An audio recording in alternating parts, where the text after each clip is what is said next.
perspective de notre avenir commun. Je voudrais à cette occasion vous exprimer ma reconnaissance pour votre résilience, chers compatriotes, votre engagement au terme et votre de cette année 2024 qui ont avec une profonde gratitude à notre nation de continuer à avancer malgré les moments privilégiés que nous avons pour partager ensemble notre parcours aussi remarquable et tracer à partager ma profonde douleur de notre avenir et à rendre hommage à la mémoire de nos concitoyens. Je voudrais à cette occasion disparue vous exprimer le 1er décembre ma reconnaissance 2024 pour votre résilience de l'événement, votre engagement qui et votre solidarité au stade du 3 avril des qui ont encore une fois à notre nation mes condoléances de continuer à avancer malgré les défis ainsi que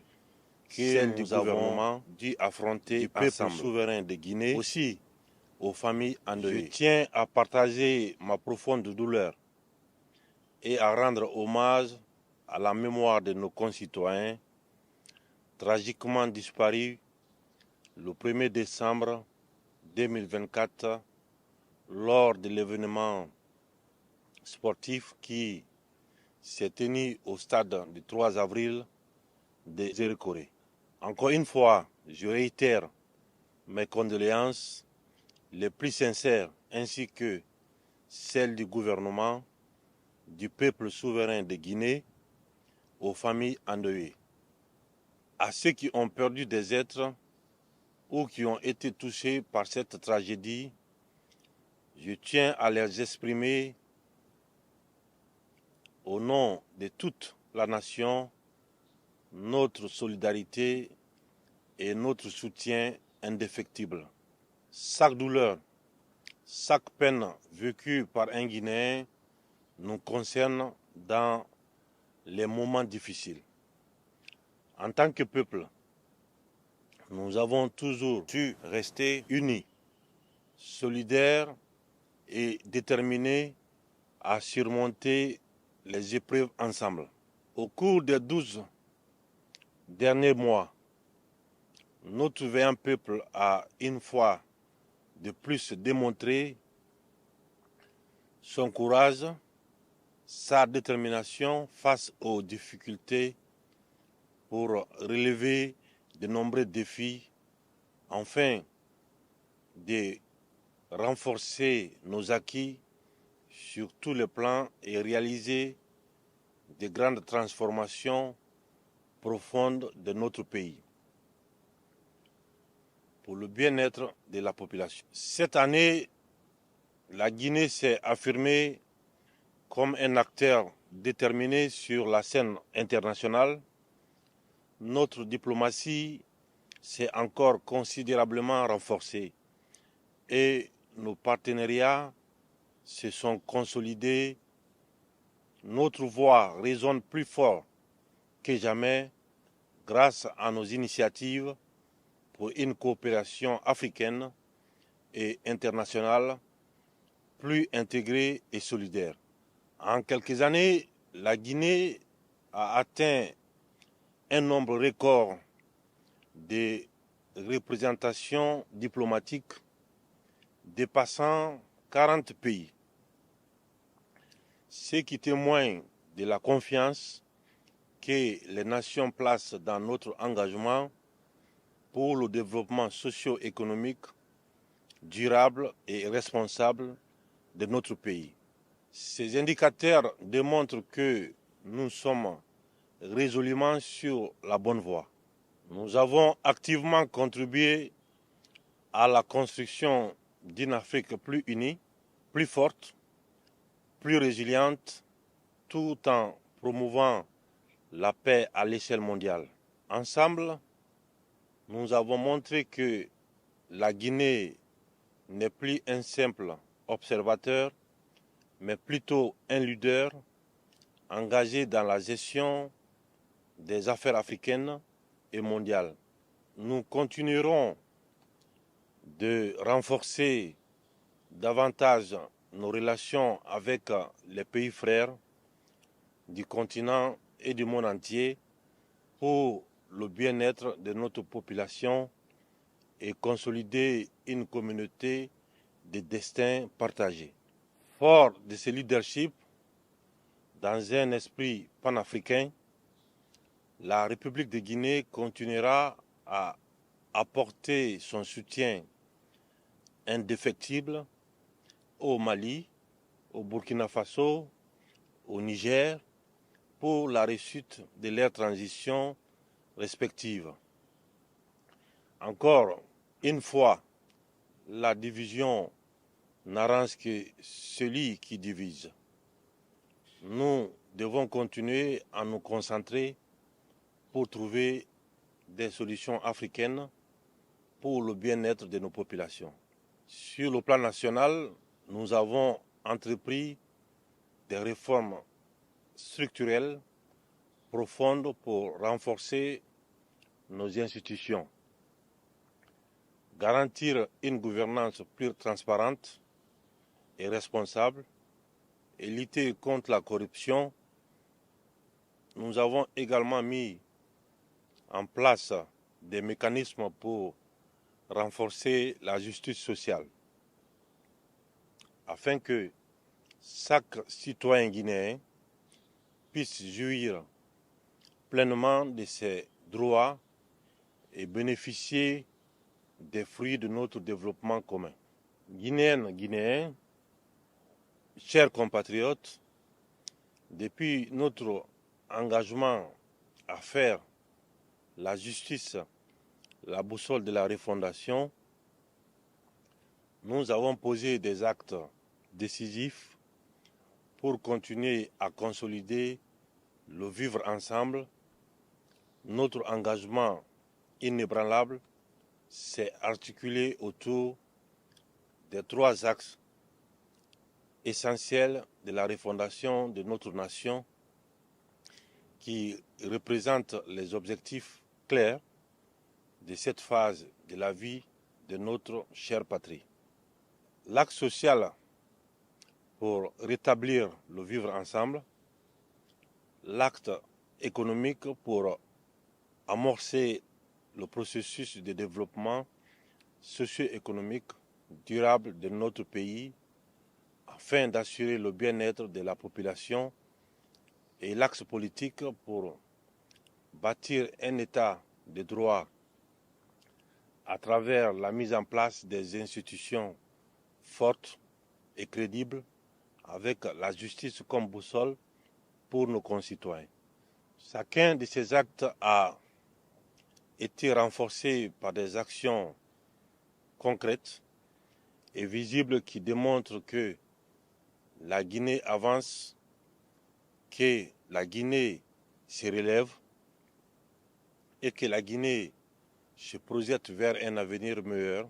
L'acte social a eu pour ambition de redonner l'espoir à chaque citoyen guinéen, de cicatriser nos plaies longtemps restées béantes, de briser les barrières artificielles et de construire des ponts entre les filles et fils du pays. Chers compatriotes, je vous l'avais dit lors de mon adresse à la nation, à l'occasion des assises nationales, journée de vérité et pardon. Je réitère à nouveau, durant toutes ces décennies, nous n'avons pas cessé de nous faire du mal. Des soleils pâles ont succédé aux nuits sans étoiles. Il est temps de s'arrêter un instant et de purifier notre ciel. Il y a tant de beauté à y inscrire et nous sommes les dépositaires de cette lumière léguée par nos ancêtres qu'il faut préserver. C'est vers ceci que je tends chaque jour mes modestes mains afin de recueillir leurs bénédictions pour avoir la force et l'humilité de vous servir dans l'unité, le vivre ensemble, l'amour de chacun envers son prochain dans notre pays est la pierre angulaire de notre action pour le bien-être de la population. Je dois admettre que notre histoire est complexe. Cependant, au nom du sens des responsabilités de nos pères fondateurs, jusqu'à aujourd'hui, je formule le pardon envers toutes les filles et les fils de notre pays. Ensemble, avançons main dans la main pour assumer notre histoire commune, afin de continuer à bâtir une Guinée prospère. De même, nous devons continuer le devoir de mémoire et accentuer la réhabilitation de celles et ceux qui se sont sacrifiés pour notre patrie. La justice doit continuer à situer les responsabilités dans le but de soigner les blessures profondes. À titre d'exemple, l'organisation du procès historique des événements du 28 septembre 2009, qui constitue un acte de justice inédit, marquant notre détermination à rendre hommage aux victimes et à restaurer leur dignité. Un acte fort pour réparer les erreurs du passé et rétablir la confiance des citoyens en leur État. Grâce à l'organisation de ce procès, la Guinée a montré au monde sa faculté de gérer et de régler les différends en faisant confiance à ses juridictions nationales. Ce jugement a permis de montrer la rigueur, la résilience et la capacité de notre pays à faire face à ces errements et erreurs du passé. Au cours de l'année passée, nous avons également œuvré pour le rétablissement dans leurs droits de plus de 2600 ménages déguerpis de la zone de Kapororaï et d'Équipé. Deux, en favorisant l'acquisition des nouveaux domaines où ils pourront se réinstaller. Cette réparation était attendue par nos compatriotes depuis 1998.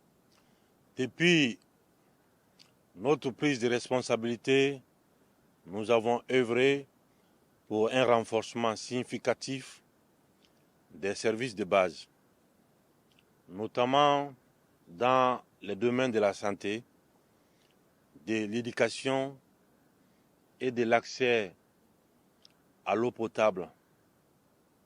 Chers compatriotes, conformément à mon engagement, je suis heureux de vous annoncer que la couverture maladie des agents de l'État et des retraités est désormais une réalité. Cette avancée majeure résulte d'un travail collectif intense entre le gouvernement guinéen, le mouvement syndical et les organisations patronales. Elle symbolise notre reconnaissance et notre gratitude envers ceux qui, au service de l'État, œuvrent chaque jour avec dévouement, souvent dans des conditions difficiles. Aujourd'hui, chaque agent de l'État, qu'il soit en activité ou à la retraite, peut accéder à des soins de qualité où qu'il se trouve. Depuis août 2024, la mise en place de l'assurance maladie avec un taux de remboursement de 80% a déjà permis de couvrir plus de 5000 agents de l'État. qu'ils soient fonctionnaires, en activité ou retraités. C'est un pas important vers une meilleure protection sociale pour ceux qui ont consacré leur vie au service de notre nation. C'est le sens des responsabilités de l'État de préserver la dignité de ceux qui ont servi cette nation. Les hommes de culture de notre pays ont également bénéficié à partir de cette année de la couverture médicale afin de permettre à chacun de bénéficier de meilleurs soins de qualité, quel que soit leur revenu. Par ailleurs, nous avons pris d'autres mesures audacieuses pour améliorer les conditions de vie des populations. La valorisation des bourses des étudiants et l'instauration des bourses pour les apprenants pour des études de qualité dans des conditions décentes et le recrutement de 20 000 fonctionnaires qualifiés grâce à l'assainissement du fichier de la fonction publique, notamment à travers la digitalisation par le projet FUGAS, sont autant de progrès tangibles de notre gestion des affaires publiques.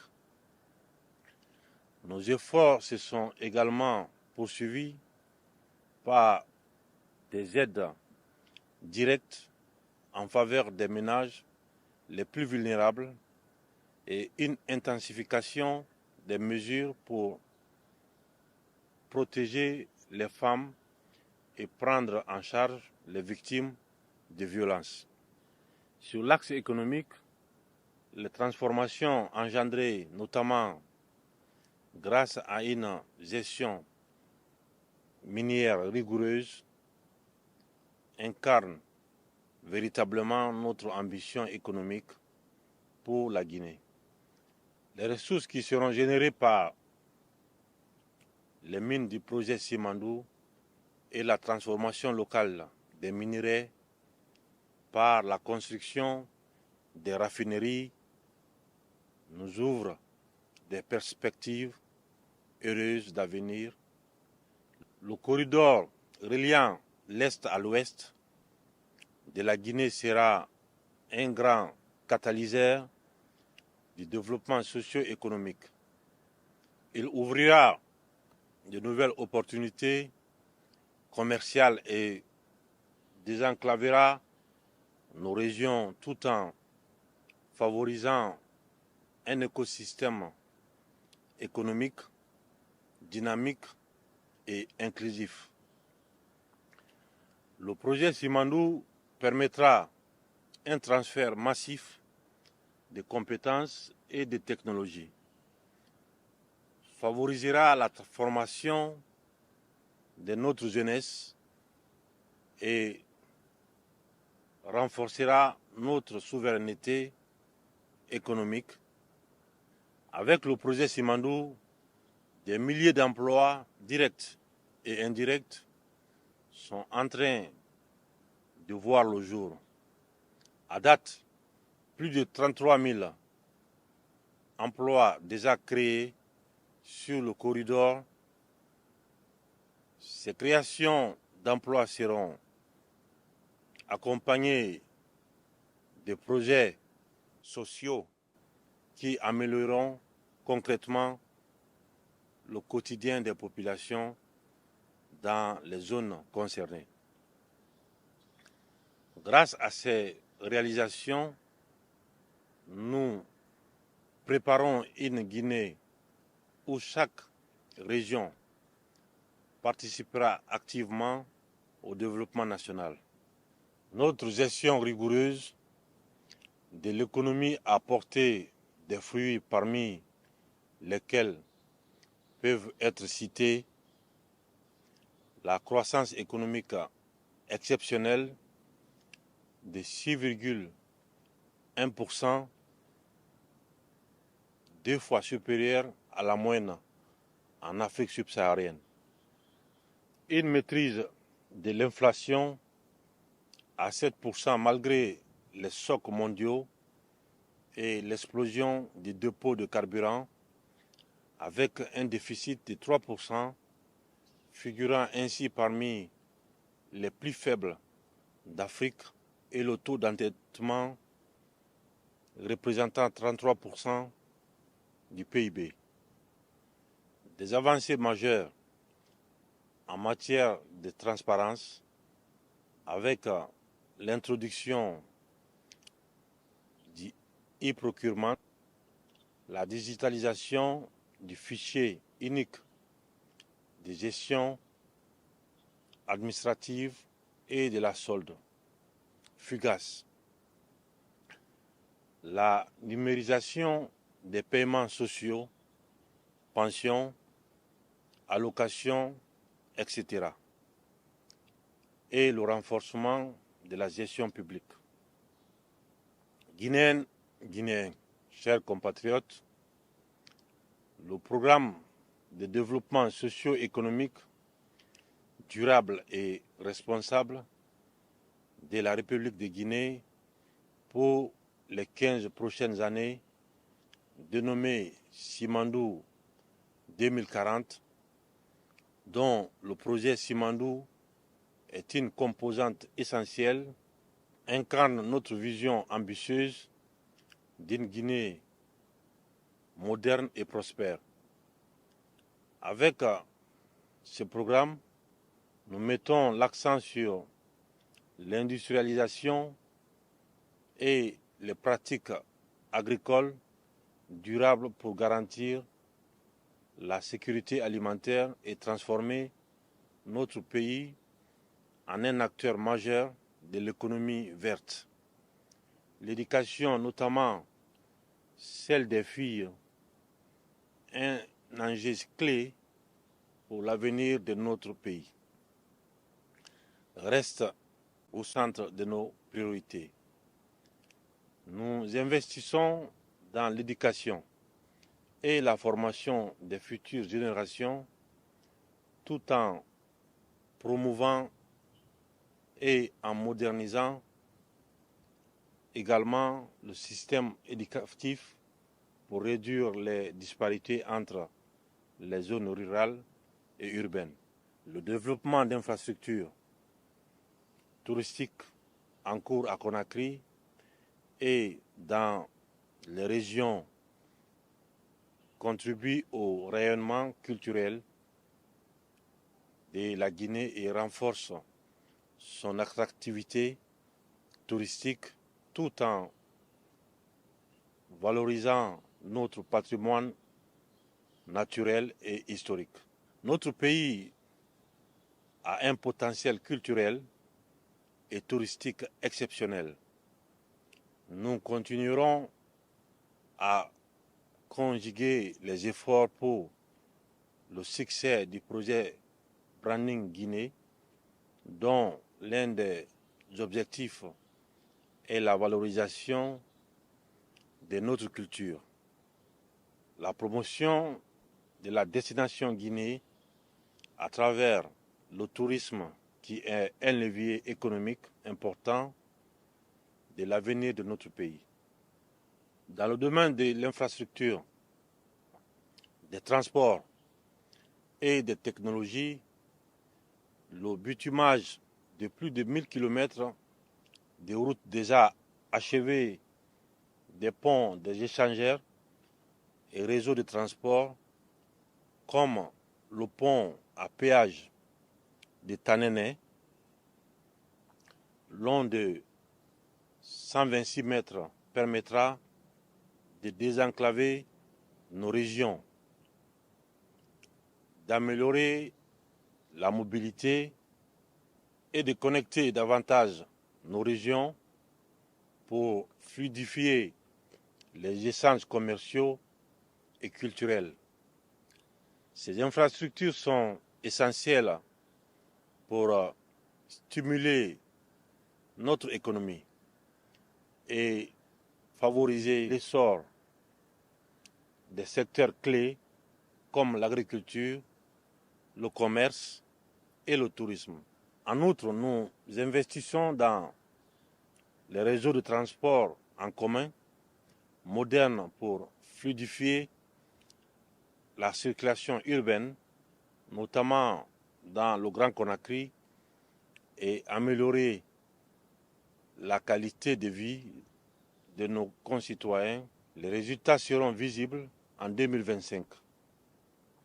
Nous déployons également la fibre optique dans toutes les régions du pays, ce qui permettra de connecter chaque Guinéen à l'ère numérique et d'encourager l'émergence d'une économie numérique locale permettant de favoriser les start-up et les entreprises technologiques. Aussi, nous avons mis en place des mécanismes de soutien aux PME et aux jeunes entrepreneurs, car nous croyons fermement que l'avenir de la Guinée repose sur l'innovation et l'esprit d'entreprise de la jeunesse. Nous construisons des hôpitaux régionaux, les centres de diagnostic pour assurer un accès équitable aux soins de santé et réduire ainsi les disparités entre zones urbaines et rurales. Ces investissements structurants visent à améliorer la qualité de vie de chaque Guinéen. Parallèlement, nous avons lancé des campagnes de sensibilisation afin de promouvoir la santé en mettant l'accent sur les programmes de vaccination, la lutte contre les maladies endémiques et l'amélioration des conditions sanitaires. La mise en place d'un système de couverture sociale universelle est également en cours d'élaboration. Afin de garantir à tous l'accès aux soins de qualité en termes de bien-être social, fidèle à ma conviction pour un développement harmonieux, j'ai décidé d'augmenter les salaires des fonctionnaires ces 2 dernières années. Les agents de l'État ont bénéficié d'une augmentation de 35% de la valeur indiciaire et une nouvelle augmentation est prévue pour cette nouvelle année. De plus, des primes de fonction seront attribuées prochainement à nos agents publics. Afin de les motiver davantage et de reconnaître leur contribution essentielle au bon fonctionnement de notre administration publique, avec la mise en place des processus de formation continue et des programmes de développement professionnel en leur faveur. J'ai également décidé de faire l'avancement de 4 échelons en faveur de chaque fonctionnaire et contractuel permanent dès 2025. Ainsi, cette mesure s'inscrit dans le cadre de l'amélioration des conditions de vie et de travail des agents de l'État. Grâce à la centralisation des bases de données de la fonction publique et du budget, nous avons aujourd'hui une gestion plus efficiente et unifiée des agents de l'État. Ce progrès a permis d'éliminer les doublons et de garantir une meilleure gestion de nos ressources humaines, gage d'une administration publique moderne et efficace. La valorisation du capital humain, principal levier de développement, s'est traduite notamment par la mise en œuvre des actions prioritaires en faveur du système éducatif et des travailleurs, la construction et la modernisation d'infrastructures scolaires et universitaires afin de garantir l'accès équitable à une éducation de qualité sur l'ensemble du territoire. Le renforcement des stratégies de lutte contre les disparités, notamment de genre, en favorisant l'inclusion des filles et des femmes dans toutes les filières d'enseignement. L'adoption d'un statut particulier pour les enseignants, chercheurs, suivi d'une revalorisation effective de leur salaire et allocation des primes d'excellence, afin de reconnaître leur rôle crucial dans l'éducation de nos enfants. Ces engagements témoignent de notre volonté de bâtir une Guinée où l'éducation, la formation et les conditions de travail des agents de l'État deviennent des priorités pour le développement durable de notre nation. Au cours de l'année écoulée, nous avons mis en garde contre le gaspillage et les détournements des biens publics. Cette vigilance sera maintenue et renforcée en 2025. En effet, la République doit impérativement restaurer sa dignité dans notre manière de gouverner et de gérer les ressources communes. C'est là le sens même de la refondation que nous avons engagée depuis notre prise de responsabilité le 5 septembre 2021.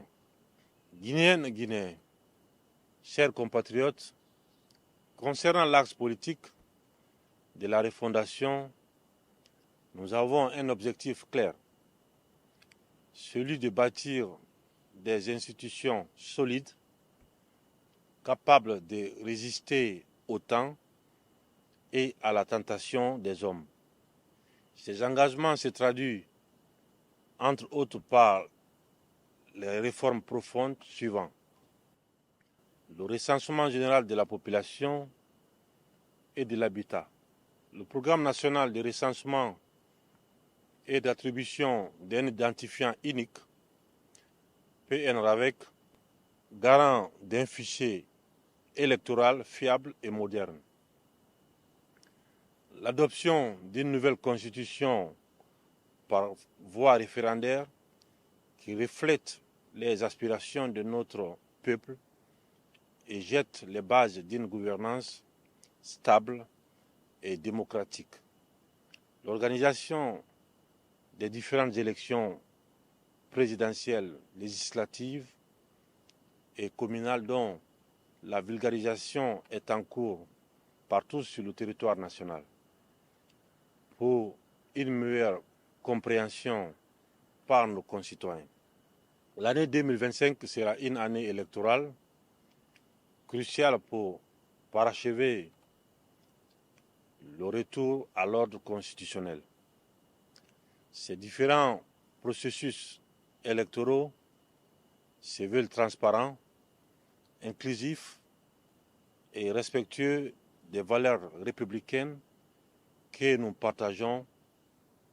Ils s'inscrivent dans notre volonté de bâtir une Guinée moderne où chaque citoyen a sa place et où les droits de tous sont garantis. Ainsi, le référendum pour l'adoption de la nouvelle constitution nous permettra de quitter la période de refondation pour aller vers le retour à l'ordre constitutionnel normal et évoluer davantage dans un état de démocratie participative. C'est le souhait partagé par l'ensemble des Guinéens et de la classe politique. Cela conforte notre ambition de bâtir pour nous et les générations futures une société fondée sur la paix, la justice et le développement socio-économique durable et responsable. Depuis plusieurs semaines, à l'initiative du Conseil national de la transition, qui, en vertu de l'article 57 de la Charte de la transition, a la mission d'élaborer le projet de constitution, une vaste campagne de vulgarisation et d'appropriation de l'avant-projet de constitution est en cours dans tout le pays. Je félicite à cet effet l'ensemble des conseillers nationaux de la transition pour le travail accompli au-delà de ce processus inclusif. Il est de mon devoir de m'assurer que le projet final qui sera soumis à référendum reflète pleinement et sans réserve les réalités sociopolitiques, les aspirations de développement et les ambitions des générations futures. C'est pourquoi j'envisage de recueillir l'avis d'un panel d'experts guinéens reconnus et incontestables en matière constitutionnelle sur l'avant-projet de constitution avant que le projet final de constitution me soit transmis officiellement par le CNT. Ce panel d'experts sera chargé de faire des propositions d'amélioration afin de nous éviter, lors de la campagne référendaire, de débattre de l'inutile pour aller à l'essentiel en vue de l'adoption définitive de la Constitution par le peuple souverain de Guinée. L'objectif de cette démarche est clair et simple. Disposer d'une constitution solide, socle de notre avenir commun. L'année 2025 devra être